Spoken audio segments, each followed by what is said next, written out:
नमस्कार प्यारे बच्चों, आप सभी का हार्दिक स्वागत है संस्कृत शाला की आज की कक्षा में। और हमारा आज का विषय है 8वीं कक्षा का 11वां पाठ, जिसका नाम है सावित्रीबाई फुले। सावित्रीबाई फुले महोदया महाराष्ट्र की पहली महिला शिक्षिका हैं बच्चों। आप जानते हैं बच्चों, शिक्षा हमारा मौलिक अधिकार है और हमारे समाज में कई समुदाय से लंबे समय तक वंचित रही हैं और इस अधिकार को पाने के लिए उन्हें बहुत लंबा एक संघर्ष करना पड़ा है। लड़कियों को तो और ज़्यादा इस अवरोध को झेलना पड़ता रहा है। प्रस्तुत पाठ इस संघर्ष का नेतृत्व करने वाली प्रातः स्मरणीय एवं अनुकरणीय महिला शिरोमणि सावित्रीबाई फुले के योगदान पर केंद्रित है। यानी कि आज हम जो पाठ पढ़ने वाले हैं उसमें हम सावित्रीबाई फुले महोदया, इनके इनके योगदान के बारे में आज हम पढ़ने वाले हैं। और बच्चों, यदि आपने अभी तक इस चैनल को सब्सक्राइब नहीं किया है तो इस चैनल को सब्सक्राइब ज़रूर कर लें और आप कहाँ से इस वीडियो को देख रहे हैं हमें बताना मत भूलिएगा। चलिए आरंभ करते हैं हम हमारा पाठ। उपरि निर्मितम चित्रम पश्यत। उपरि निर्मितम, ऊपर बनाए गए, चित्रम पश्यत, चित्र को देखो। इदं चित्रम कस्याश्चित् पाठशालायाः वर्तते। इदं चित्रम, यह चित्र कस्याश्चित् पाठशालायाः वर्तते, किसी पाठशाला का है। यहाँ पर देखिए बच्चों, दो शब्द हैं, कस्याः जमा चित्, श की हो जाएंगे विसर्गे।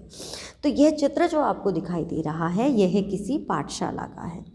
इयं सामान्य पाठशाला नास्ति, यह कोई सामान्य पाठशाला नहीं है। इयमस्ति महाराष्ट्रस्य प्रथमा कन्या पाठशाला, यह है महाराष्ट्र की पहली कन्या पाठशाला, यानी कि महिला विद्यालय, लड़कियों के लिए कन्या विद्यालय जिसे हम कह सकते हैं। तो एक शिक्षिका गृहात् पुस्तकानि आदाय, घर से पुस्तक लेकर चलती है। देख रहे हैं आप, एक महिला शिक्षिका जो है वो घर से किताबें लेकर चलती है। मार्गे कश्चित् तस्याः उपरि धूलिम, मार्ग में कोई उसके ऊपर धूल, कश्चित् च, और कोई, प्रस्तर खंडान, पत्थर के टुकड़ों को, प्रस्तर खंड बोलते हैं बच्चों पत्थर के टुकड़ों को, क्षिपति, फेंकता है। परम सा स्वदृढ़ निश्चयात् न विचलति, लेकिन वह अपने दृढ़ निश्चय से, अपने पक्के इरादे से न विचलति, विचलित नहीं होती, यानी कि वो डगमगाती नहीं है। चाहे कोई कैसा ही व्यवहार कर रहा है, कोई उसके ऊपर पत्थर फेंक रहा है, कोई धूल फेंक रहा है, मिट्टी फेंक रहा है। स्वविद्यालये, और अपने विद्यालय में, कन्याभिः, लड़कियों के साथ, सविनोदम आलपंती, विनोदपूर्वक यानी कि हंसी मजाक करते हुए, आलपंती, बातचीत करती हुई, सा, वह, अध्यापने संलग्ना भवति, अध्यापन करने में यानी कि पढ़ाने में संलग्न हो जाती है, लग जाती है। देखिए बच्चों, यहाँ पर जो शिक्षिका है उसके साथ जो भी हो रहा है रास्ते में, बुरा व्यवहार हो रहा है, उसके बावजूद वो विद्यालय में आती है और अपने बच्चों के साथ, अपने छात्रों के साथ हंसी मजाक करते हुए, बातचीत करते हुए पढ़ाने में लग जाती है। तस्याः स्वकीयम् अध्ययनम् अपि सहैव प्रचलति, और उसका अपना अध्ययन भी सहैव, साथ साथ, प्रचलति, चलता है। केयं महिला, कौन है यह महिला? अपि यूयम इमाम महिलाम जानीथ। अपि यूयम, क्या आप सब इमाम महिलाम जानीथ, इस महिला को जानते हैं? तो बताइए बच्चों, क्या आप इस महिला को जानते हैं? कुछ बच्चों ने इनका नाम ज़रूर सुना होगा, कुछ कहेंगे कि नहीं, हम नहीं जानते। तो चलिए आज हम जान लेते हैं इन्हीं के बारे में। इयमेव, यह ही, महाराष्ट्र से प्रथमा महिला शिक्षिका, यही है महाराष्ट्र की पहली महिला शिक्षिका, सावित्रीबाई फुले नामधेया, सावित्रीबाई फुले नाम की, यानी कि सावित्रीबाई फुले नाम की यह महाराष्ट्र की पहली महिला शिक्षिका हैं, जिनके बारे में आज हम पढ़ेंगे। जनवरी मासस्य, जनवरी महीने की, तृतीय दिवसे, तीसरे दिन, 1831, देखिए बच्चों ये है 1831 तमे ख्रीष्टाब्दे, 1831वीं शताब्दी में वर्ष में महाराष्ट्रस्य नायगांव नामनी स्थाने, महाराष्ट्र के नायगांव नामक स्थान पर सावित्री अजायत, सावित्री उत्पन्न हुई, यानी कि सावित्री का जन्म 1831वीं वर्ष में नायगांव नामक स्थान पर हुआ। तस्याः माता, उनकी माता लक्ष्मीबाई थी, और पिता च खंडोजी इति अभिहितौ, और उनके पिता जो है उनका नाम था खंडोजी इति अभिहितौ, इस नाम थे, इन नामों के थे। तो यहाँ बताया गया है कि उनके माता पिता का नाम क्या था।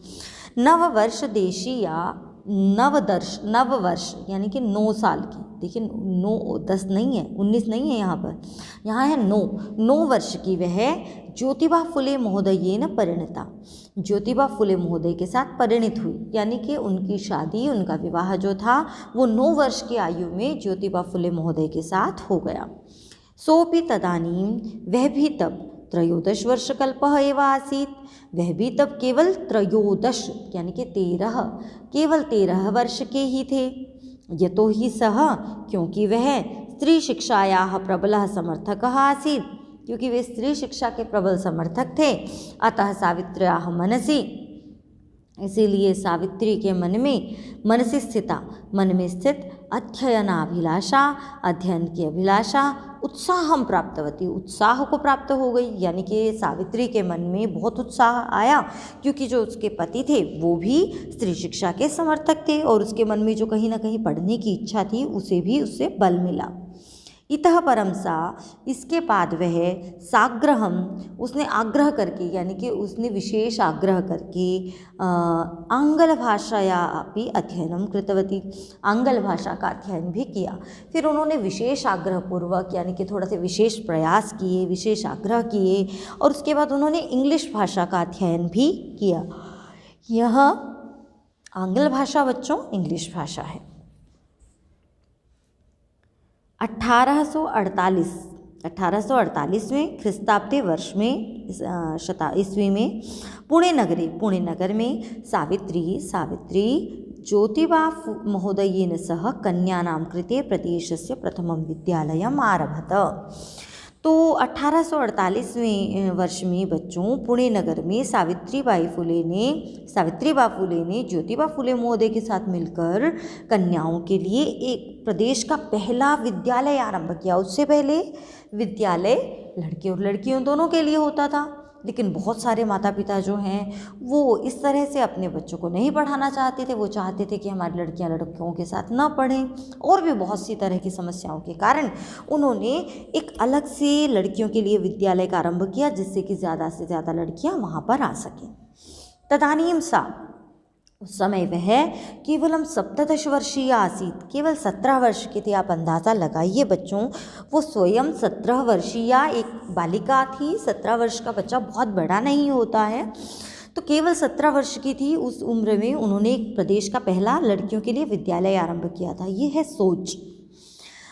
उसके बाद 1851वें ख्रीस्ताब्दी वर्ष में ईस्वी में अस्पृश्यत्वात् तिरस्कृतस्य समुदायस्य बालिकानां कृते, और उसने 1851 में अस्पृश्यता जिसे आप कहते हैं छुआछूत, जो कि अभी तो देखने में नहीं मिलता लेकिन पुराने समय में होता था, तो छुआछूत के कारण तिरस्कृत समाज की, अपमानित समाज के समुदाय की बालिकाओं के लिए, लड़कियों के लिए पृथकतया अलग से अपरः विद्यालयः प्रारब्धः, एक अलग से विद्यालय आरंभ किया। अब उस समय में ये भी सिस्टम था कि जो लोग हैं वो जातिगत भेदभाव बहुत आ गया था, इसलिए उन्होंने उन बच्चों के लिए जिन्हें लोग छुआछूत के जो शिकार बच्चे थे उनके लिए, लड़कियों के लिए एक अलग से ही विद्यालय का आरंभ किया। सामाजिक कुरीतियों का सावित्री मुखरम विरोधम अकरोत्, सावित्री ने मुखर विरोध किया, यानी कि पुरजोर विरोध किया, तेज आवाज़ में विरोध किया। विधवानां शिरोमुंडनस्य निराकरणाय, विधवाओं के शिरोमुंडन के निराकरण के लिए। अब ये विधवाओं का शिरोमुंडन होता है बेटा बाल सारे काट देना, यानी कि गंजा करना। पहले समय में ये भी एक प्रथा थी कि विधवा महिलाएं जो होती थी उन्हें उनका सिर मोड़ दिया जाता था, अर्थात उन्हें गंजा बना दिया जाता था। अब ये अपने आप में परंपरा कितनी दुखदाई है। एक महिला को उसके बाल बहुत प्रिय होते हैं लेकिन उन्हें काट दिया जाता था। तो उसके निराकरण के लिए, यानी कि उसे दूर करने के लिए साक्षात नापितैः मिलिता, वह साक्षात नाइयों से मिली। वो जाकर उसे लगा कि चलिए लोग नहीं मान रहे हैं, तो उसने सोचा कि नाइयों से मिल लेते हैं। तो वो जाकर नाइयों से मिली। फलतः इसी के फलस्वरूप केचन नापिताः, कुछ नाई जो थे यानी कि जो बाल काटने वाले थे, उन्होंने अस्याम रूढ़ौ सहभागिताम अत्यजन, इस रूढ़ी में, इस परंपरा में अपनी सहभागिता को छोड़ दिया। यानी कि अब वो विधवा महिलाओं के बाल काटने के लिए नहीं जाते थे। एकदा सावित्र्या मार्गे दृष्टम, एक बार सावित्री ने मार्ग में देखा, यत् कूपम निकषा, कि कुएं के पास शीर्ण वस्त्रावृता, फटे पुराने कपड़े पहने हुए, तथाकथित निम्न जातीयाः, नीच जाति के काश्चित नार्यः, कुछ नारियां जलम पातुम याचन्ते स्म, जल पाने के लिए याचना कर रही थी। देखिए बच्चों, यहाँ पर नीच जाति की कहा है लेकिन साथ में शब्द का प्रयोग किया है तथाकथित। तथाकथित इसलिए यानी कि जिन्हें ऐसा कहा जाता है कि वो निम्न जाति की है, वैसे वास्तव में नहीं, क्योंकि जाति तो ईश्वर द्वारा रचित है ही नहीं। उच्च वर्गीय, और जो उच्च वर्गीय उपहासम कुर्वन्त्य, उच्च वर्गीय महिलाएं थी, वे उपहास करती हुई, मजाक करती हुई, कूपात् जलोद्धरणम अवारयन्, वो कुएं से जल लेना उन्हें रोक रही थी। हुआ क्या कि कुछ नीच जिन्हें नीच जाति की कहा जाता है, ऐसी महिलाएं जल की याचना कर रही थी, जबकि उनका ही मजाक उड़ाती हुई कुछ ऊंचे वर्ग की जाति की महिलाएं जो हैं उन्हें कुएं से जल लेने से रोक रही थी। सावित्री एतत् अपमानम सोढ़ुम ना शक्नोत, सावित्री यह अपमान सहन करने में समर्थ नहीं थी, यानी कि सावित्री इस अपमान को सहन नहीं कर सकी। सा ताः स्त्रियः निज गृहं नीतवती, वह उन महिलाओं को जो फटे पुराने कपड़ों में थी, जो तथाकथित नीच जाति की थी, उन्हें अपने घर ले गई। निज गृहं नीतवती। तडागम दर्शयित्वा अकथयच्च, और तालाब दिखाकर बोली, यथेष्टम जलम नयत, उसने कहा कि जितना तुम्हारी इच्छा हो उतना जल ले जाओ, यानी कि यहाँ से जितनी तुम्हारी इच्छा हो उतना पानी ले जाओ। सार्वजनिको अयम तडागः, यह तालाब सार्वजनिक है, यानी कि सबके लिए है। सार्वजनिक का मतलब होता है सबके लिए। अस्मात् जल ग्रहणे नास्ति जाति बंधनम, इससे जल ग्रहण करने में नास्ति बंधनम, कोई बंधन नहीं है, यानी कि तुम इससे पानी ले जा सकती हो। तया मनुष्याणां समानतायाः स्वतंत्रतायाश्च पक्षः सर्वदा सर्वथा समर्थितः, तया उसने मनुष्यों की समानता का और स्वतंत्रता का पक्ष जो है वह हमेशा और हर प्रकार से उसका समर्थन किया है। सावित्रीबाई महोदया सभी की समानता और स्वतंत्रता पर विचार करती थी, उनके प्रति जो है वो सहानुभूति रखती थी, इसलिए वो सभी चाहती थी कि सभी समान रूप से रहें, और उसके लिए उन्होंने हमेशा अपना समर्थन किया है। महिला सेवा मंडल और शिशु हत्या प्रतिबंधक गृहम, ये दो संस्थाएं इत्यादि नाम संस्थानां स्थापनायाम, इत्यादि संस्थाओं की स्थापना में फुले दंपत्यों अवदानम महत्वपूर्णम, फुले दंपति का अवदान महत्वपूर्ण है। यानी कि फुले दंपति यानी कि बच्चों पति और पत्नी, तो ज्योतिबा फुले और सावित्रीबाई फुले, इनका योगदान अत्यंत महत्वपूर्ण है। सत्यशोधक मंडल से गतिविधिषु अपि, और सत्यशोधक मंडल की गतिविधियों में भी सावित्री अतीव सक्रिय आसीत्, सावित्री जो हैं वह बहुत ही सक्रिय थी। अस्य मंडलस्य उद्देश्यम् आसीत्, इस मंडल का उद्देश्य था उत्पीड़ितानां समुदायानां, उत्पीड़ित समुदायों का स्वाधिकारान प्रति जागरणम, अपने अधिकारों के प्रति जगाना। यानी कि इस मंडल का एक ही उद्देश्य था कि वे जो उत्पीड़ित समुदाय हैं, चाहे वो महिलाएं हों, चाहे वो छुआछूत से दुखी लोग हों, उनका अपने अधिकारों के प्रति उन्हें जगाना, ये इसका उद्देश्य था। सावित्री अनेकाः संस्थाः, सावित्री ने अनेक संस्थाएं प्रशासन कौशलेन संचालितवती। सावित्री ने अनेक संस्थाओं का अपने प्रशासन कौशल से यानी कि अपनी एडमिनिस्ट्रेटिव स्किल से संचालन किया। दुर्भिक्ष काले प्लेग काले च, दुर्भिक्ष के समय और प्लेग के समय पीड़ित जनानाम आशांतम अविरतम च सेवाम अकरोत्। जिस समय बच्चों प्लेग फैला और जिस समय पीड़ित लोगों की उसने अशांतम बिना थके, अविरतम निरंतर यानी कि लगातार बिना रुके सेवाम अकरोत् सेवा की। सावित्री ने वो केवल देखिए बच्चों, ये तो हम इतना तो हम जान ही सकते हैं कि बहुत ही अच्छे स्वभाव की, बहुत ही सहृदय महिला थी सावित्रीबाई फुले। तो उन्होंने जब अकाल का समय आया, प्लेग का समय आया, तो उन्होंने पीड़ित लोगों की बिना थके बिना रुके लगातार सेवा की। सहायता सामग्री व्यवस्था यही सर्वथा प्रयासम अकरोत्, और सहायता सामग्री की व्यवस्था के लिए उन्होंने हर प्रकार से प्रयास किया। महारोग प्रसार काले, और जब महारोग फैल रहा था उस समय सेवारता सा स्वयं असाध्य रोगेण ग्रस्ता, और सेवा में लगी हुई वह स्वयं असाध्य रोग से ग्रसित हो गई। और तब 1897 ईस्वी में निधनम गता, उनका निधन हो गया।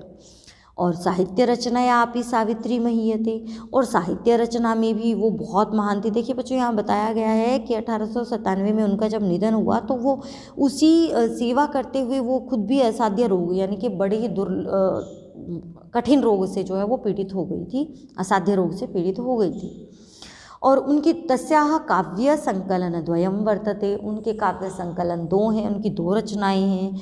काव्य फुले पहला है उनका काव्य फुले इस नाम से, और दूसरा है सुबोध रत्नाकर चेती, और दूसरा काव्य है उनका सुबोध रत्नाकर।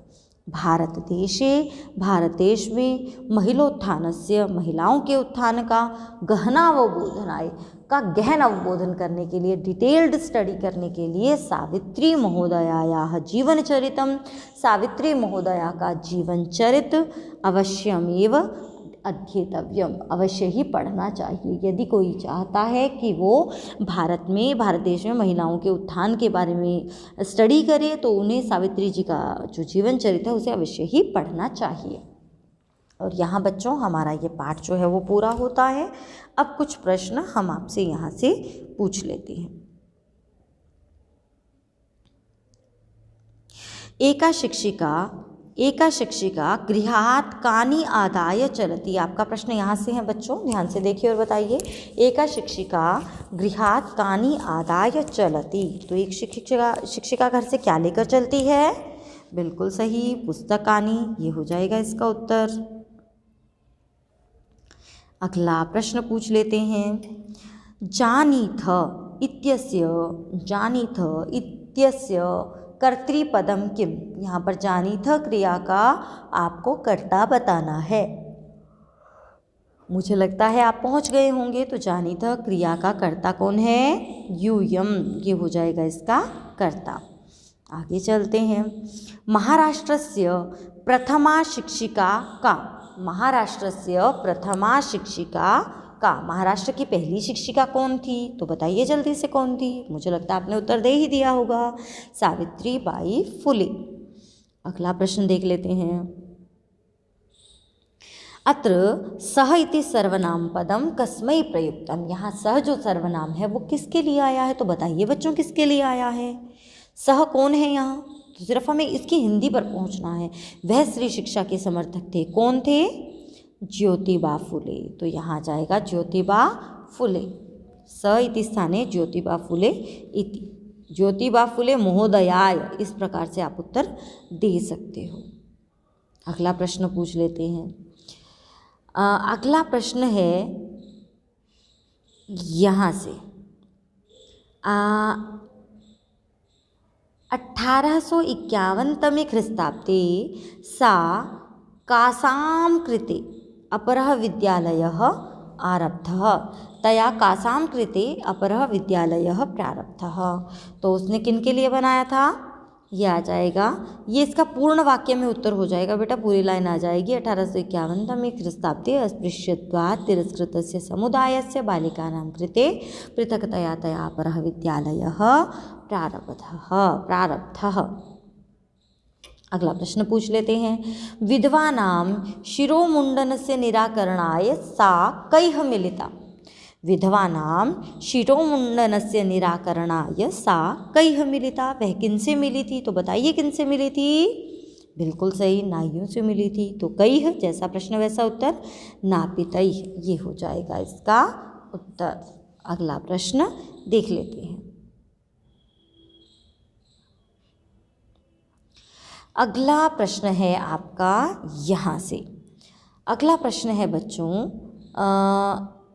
सत्यशोधकमण्डलस्य गतिविधिषु का सक्रिया आसीत्। सत्यशोधकमण्डलस्य गतिविधिषु का सक्रिया आसीत्। सत्यशोधकमण्डल की गतिविधियों में कौन सक्रिय था, तो बताइए कौन सक्रिय था। बिल्कुल सही, यह आ जाएगा इसका उत्तर सावित्री। अगला प्रश्न है आपका इसी पहरे में से, योगदानम इत्यस्य पर्यायपदम किम। योगदानम इत्यस्य पर्यायपदम किम, तो योगदान का पर्यायवाची क्या है, तो बताइए जल्दी से क्या है। अवदानम, ये हो जाएगा इसका उत्तर। तो बच्चों यहाँ पर हमारा जो पाठ है वो पूरा होता है, और अब हम इनकी एक बार शब्दार्थों को भी देख लेते हैं।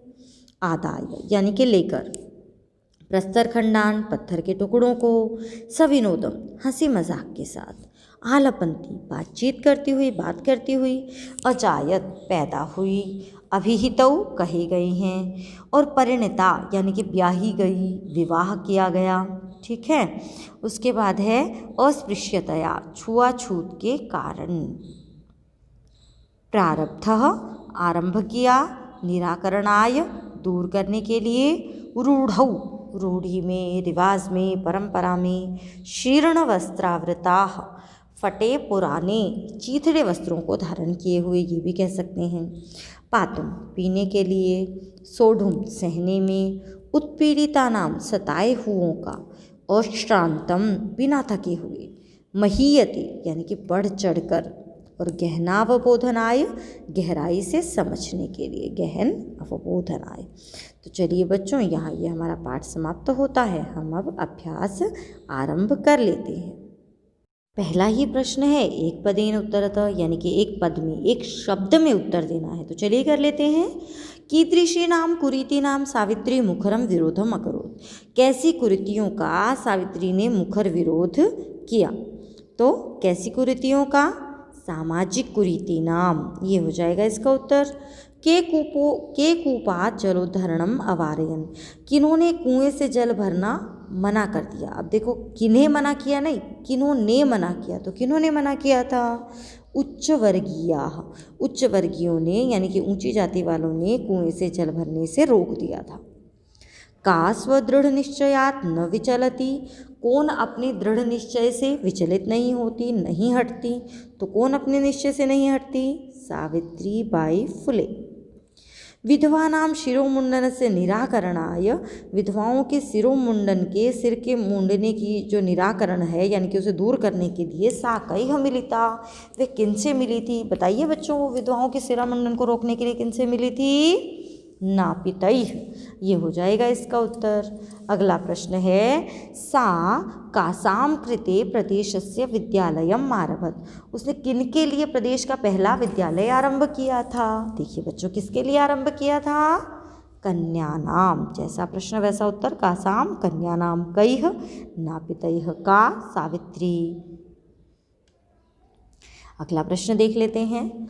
किम किम सहमाना सावित्रीबाई स्वदृढ़ निश्चयात न विचलति। तो इसमें बच्चों जो हमारे पाठ की लाइन थी, मार्गे कश्चित् तस्याः उपरि धूलिं क्षिपति, कश्चित् च प्रस्तरखण्डान् क्षिपति, परं सा स्वदृढ़ निश्चयात न विचलति। सर्वं सहमाना सा दृढ़ निश्चयात न विचलति। ये सब कुछ भी सहन करते हुए वो अपने दृढ़ निश्चय से नहीं हटती।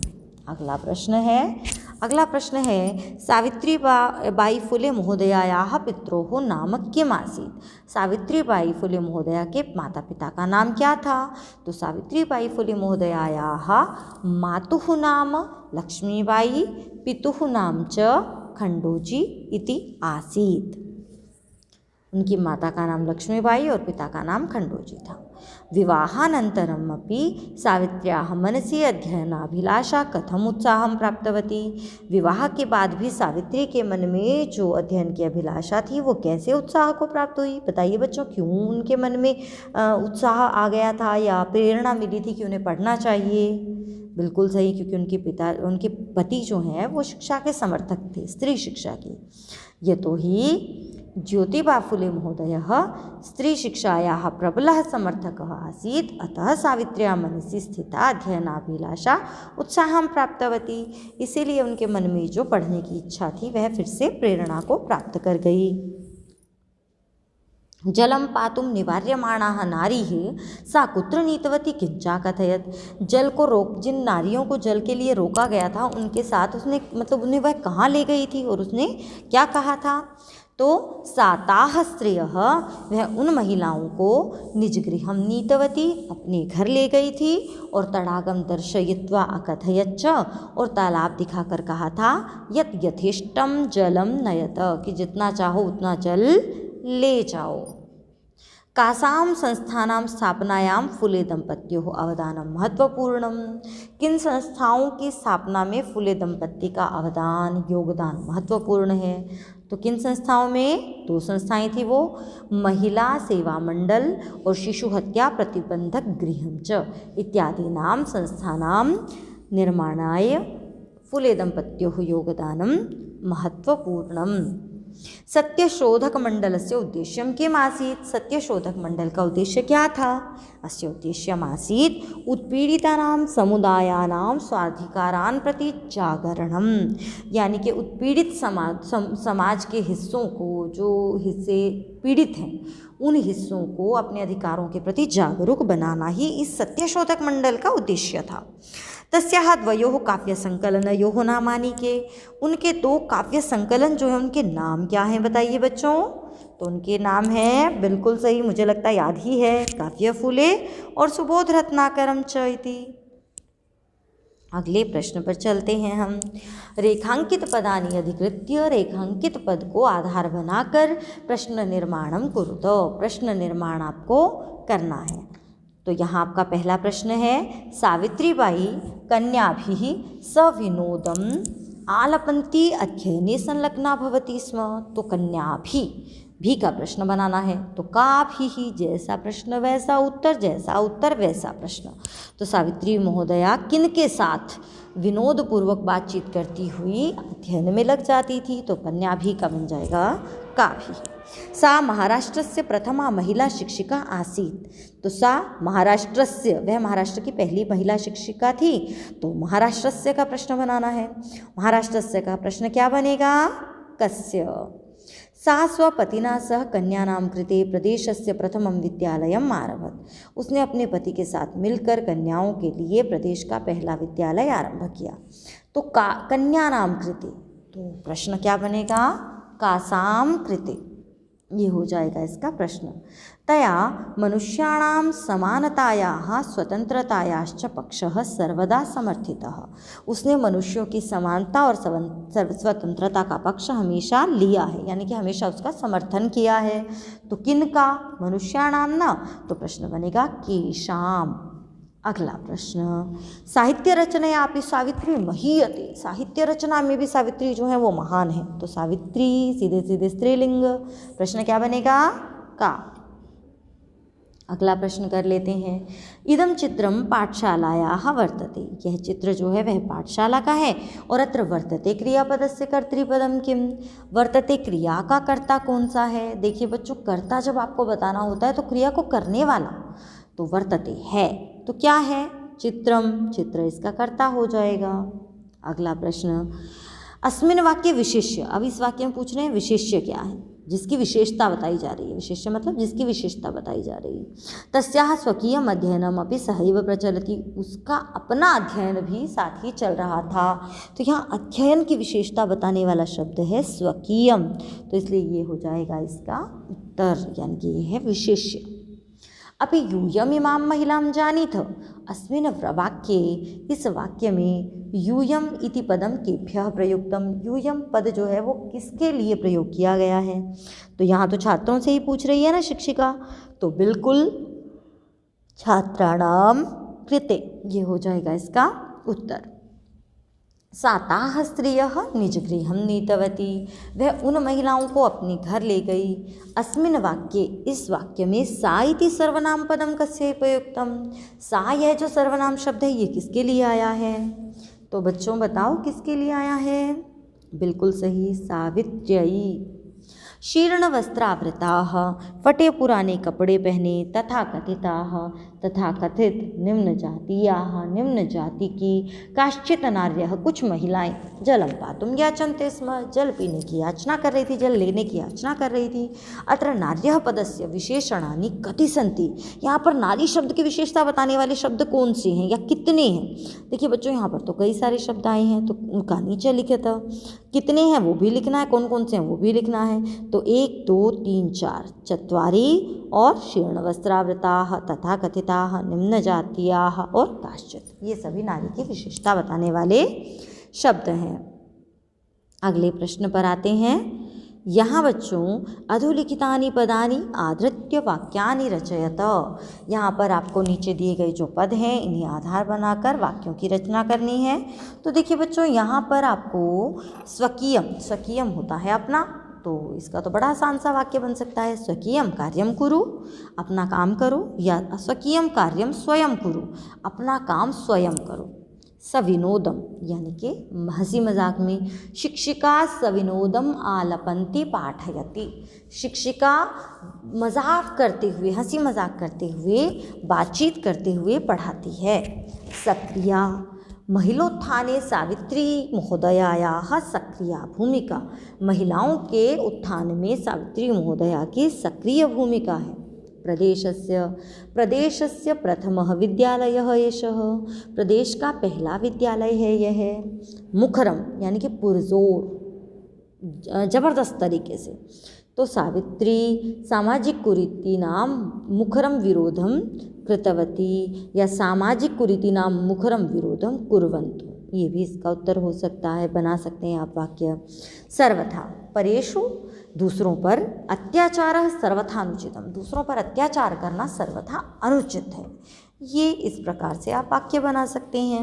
अगला प्रश्न भी है जिसमें आपको वाक्य ही बनाने हैं, तो चलिए कर लेते हैं। ऊपरी, ऊपरी मतलब ऊपर, गृहस्य उपरि पक्षिणः सन्ति, घर के ऊपर पक्षी हैं, या वृक्षस्य ऊपरी भी आप कर सकते हो। आदानम, ज्ञानस्य आदानम प्रदानम श्रेयस्करम, ज्ञान का आदान प्रदान करना श्रेयस्कर है, बढ़िया है। अगला है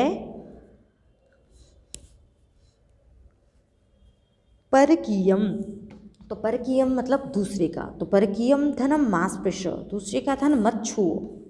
विषमता, विषमता तो बच्चों जानते ही आप, जहाँ पर समानता ना हो वहाँ होती है विषमता। तो सामाजिक विषमता न उचिता, समाज में विषमता सही नहीं है।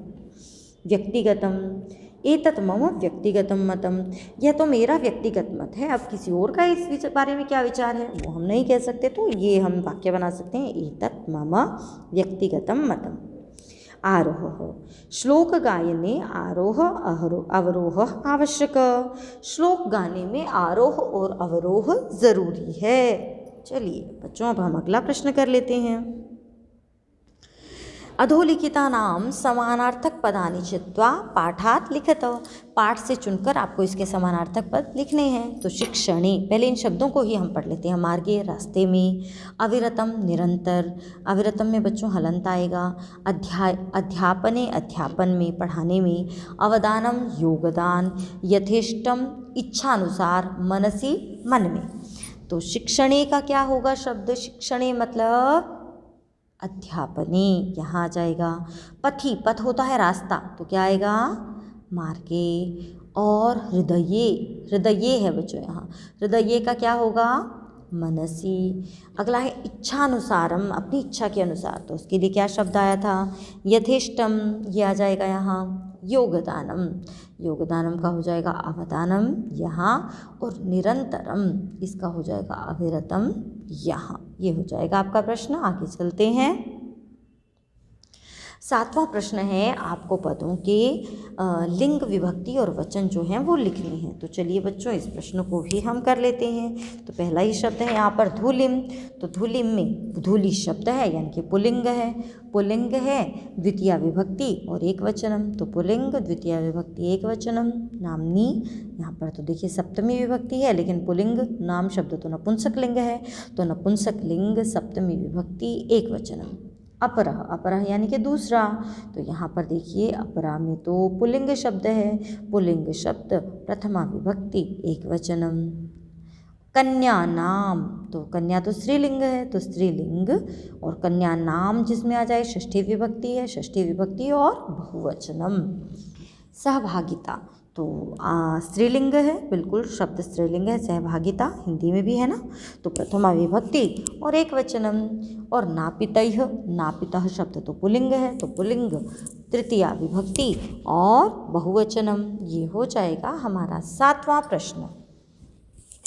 अब हम देख लेते हैं अपने अंतिम प्रश्न को, और हमारा अंतिम प्रश्न है बच्चों, उदाहरणम अनुसृत्य, उदाहरण का अनुसरण करके निर्देशानुसारम लकार परिवर्तनम कुरुतो, निर्देश के अनुसार आपको लकार बताना है। अब कैसे बताना है, देखिए यहाँ पर ये जो दिया हुआ है अंत में क्रिया, इनके लकार बदलने हैं ये वाले, अस्ति का आसीत, तो सा अध्यापने संलग्ना भवति, वह अध्यापन में संलग्न होती है, तो भवती का लृट लकार बनेगा भविष्यति, सा अध्यापने संलग्ना भविष्यति।